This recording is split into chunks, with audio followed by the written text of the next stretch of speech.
Thank you, Rick. Well, Lehigh Valley Style featured her work in a 10-page spread last year and called her the Christmas tree diva of Saucon Valley. Very nice title. And this morning, Lifestylist Jamie Gottschall is here to share her secrets. Jamie, good morning. Good morning. Great to see you. I can't believe we're talking about you. Christmas already, but it's the time. It's that Saw time lots of of lights going up this weekend. And tell us how you got into this tree trimming business, so to speak. Well, there's sort of a lot of background to it, but I'll make it short and sweet. As a child, my mother had a spectacular Christmas tree. We spent a lot of time in New York City visiting at Christmas time, and I made it an annual event with my father to frequent Fortune Off at Christmas time, which had the most illustrious Christmas displays anywhere around, and we would sit and basically study everything that they would do. And you were kind enough to show me some of the trees that you've done. They're just incredible. We have some pictures we want to show people. We're not just talking about a few nice ornaments. I mean, these are humongous, elaborate, ornate, beautiful trees. And let's get started because we have a lot to talk about as we show some pictures of the trees that you've done in the past. The first thing we need to think about, a real tree or an artificial tree? Do you have a preference as a my preference is artificial. An artificial tree holds the ornaments. They're typically pre-strung with lights, so you don't need lights. That's the best part of all. It's very time-consuming to string the lights. You could use, like I said, it holds the ornaments. You could use heavy ornaments on them. You could also manipulate the branches. You could move them up and down and in and out. Gives you a few more options. It gives you many more options. So you brought in a table of goodies. What's the next decision we have to make? And these are all goodies, by the way, we're going to use on the tree that we're going to be showing you this morning. What do we just do first once we decide what kind of tree we're going to use? Well, if you're going for a live tree, you would obviously string the lights first. If you are not, then you would go for the tree topper.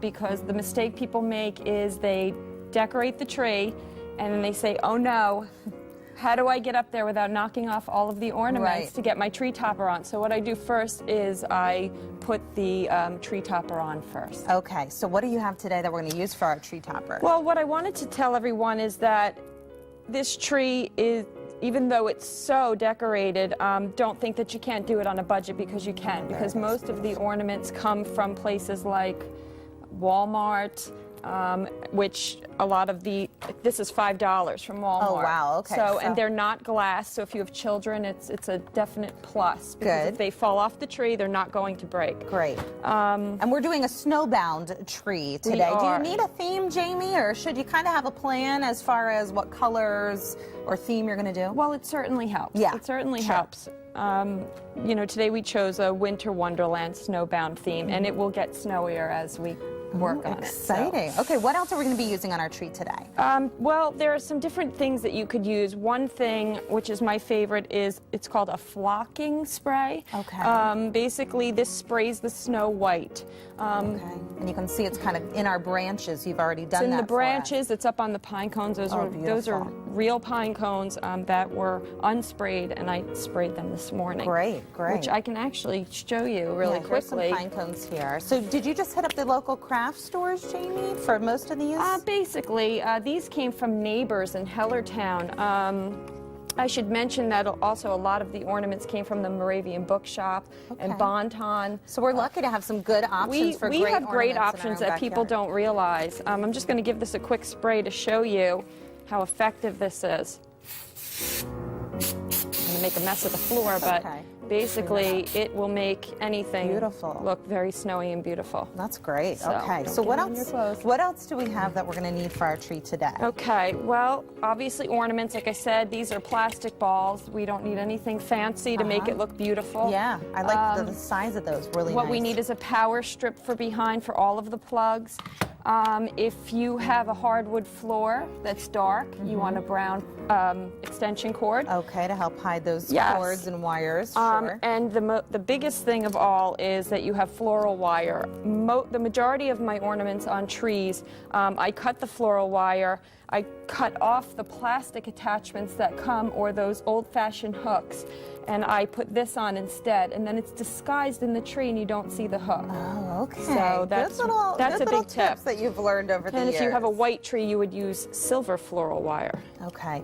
Now, any tips on overdoing it or underdoing it? How do you know when your tree, that's good enough? Let me step away and enjoy. Well, you just basically go with your style. I go out and I see something I love, and that's it. I create a theme from it. So, you could put as little or as much as you'd like on a tree. Yeah.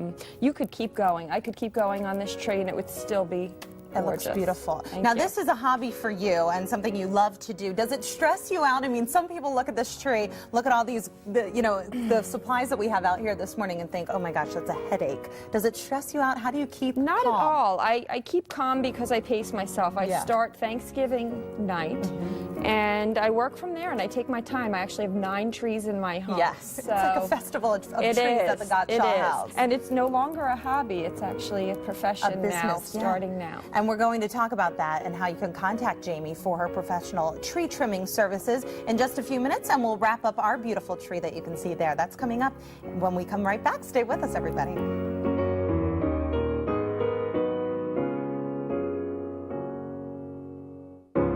Rick. Well, Thanksgiving was just a few days ago, but it is beginning to look a lot like Christmas around our 69 News studio. That's because professional tree trimmer Jamie Gottschall is here to show us the tricks of the trade, and she joins me in the studio once again. We're having fun trimming our trees this morning. Good morning. It's a lot of fun. So let's head over to our snowbound Winter Wonderland tree, and we're going to finish up the tree for everybody now and show us what you've done so far, Jamie, and what's left to do here. Okay, basically so far, typically I don't use ribbon when I'm trimming the tree, but I know that most people do, so I did add that. I should grab the ribbon here just to give you an idea of how I did it. Okay, sure. It's very simple to get sort of this wavy look. You basically, with an artificial tree, it's so simple. You take the branch and you wrap it around, and then you just make a little bump here, and you go to the next one and you wrap it around, and you keep going. It's so simple. You don't need any wire, you don't need any hooks. That's the great thing about an artificial tree. Great. And you go around. I know sometimes people tend to cheat in the back, Jamie, and they don't do the back, but you do the full tree, right? I do the full tree. Around. I typically go all the way around unless it's pressed up against a wall. Okay. And we also have some more ornaments here I'll grab for you. Do you want all of these here? Sure. What kind of ornaments, if you would just run through the different kinds of things that we'll see on a tree like this that you've used so far? Basically, I went with anything that had silver and white on it. One of my favorite things is the bear. They look crystal, and they're actually not. They're heavy plastic, and they are gorgeous, and they really sparkle. When the lights go off, they're gorgeous. So something like this, basically I would sporadically place, I would go with the shiny and then the sparkle and then the shiny and then the sparkle. So it's basically a pattern. Next, you would just take an ornament. Like I said, I took off the original hook that was on there. I put green floral wire through. That way it's disguised on the tree. So basically you could just put it anywhere. You wrap it around. If it sits too low, with an artificial tree, you can raise the branch, you can lower the branch. You can even not use this at all and wedge it inside the tree. Oh, when you have a gap or a hole in the tree, that's a great way to address that. Okay, and any tips on spacing out the different ornaments? It seems like you did a perfect job, not overdoing it with these huge ornaments. Yes. Basically, I start at the top, front and center, and I put, like the silver ball is here. So next I would put the shiny and then silver. Like I said, I would just sort of alternate and work from left to right. Great. And just skip around as I go. And let's talk about this amazing tree topper. How did you come up with the idea to do this pine cone display at the top? And how did you get it in there just right? It looks perfect. It's actually very simple. If we could walk back to this table, I could quickly show you how I did that. I basically took 3 large pine cones, which again I purchased at Neighbors in Hellertown, which is, and I just cut a large piece of floral wire. This is why you need the plastic That's ornaments. right. That shows you that they are not going to break. And basically, I hooked all 3 together. Okay. Okay, I went to the top, set them right over the top. Then I stuck in all of these different types of, we have leaves and all different things, and literally just stuck them in and went around the tree. Then I took the flocking spray and I went to the top and just hit it with the flocking spray.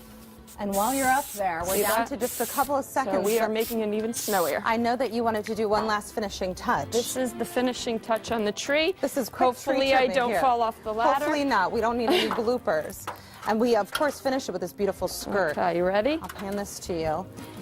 And Jamie, by the way, will be at the Moravian Bookshop on Saturday, December 4th, 1 o'clock. You basically take a box and you just dump it right over the tree. And there you have your Winter Wonderland look. If we can take a wide shot, that'd be great. So you can keep going. You could take it and throw it in, and it just makes the tree beautiful. For you.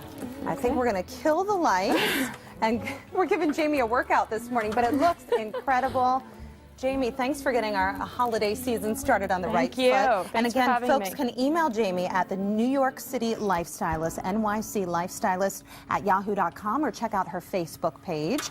And that's going to do it for us this morning. Happy holidays, everybody. Look how beautiful. Happy Have a great day. holidays. A beautiful sight for a happy